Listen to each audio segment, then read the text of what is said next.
bazı ilerden bir telekeke veştiliye, ne ki bir telekeke adamlar uramalar, esnin mescitten tevip çıktı mı? Mescitten mühendis çıktı mı?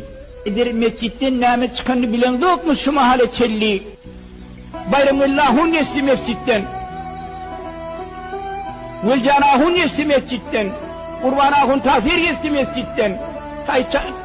Taycanahun geçti. Atezgahun geçti. Berkanahun geçti. Nadarahun geçti. Anılcahun geçti. Ulu ulamalar geçti. Hem meclisi mescitten geçti. Sizin şolay diyen adamlarınız şunun ayağına gelmesin palçığa da diyecekler. Kaysı cüret bilen ayacağınız bir kefi.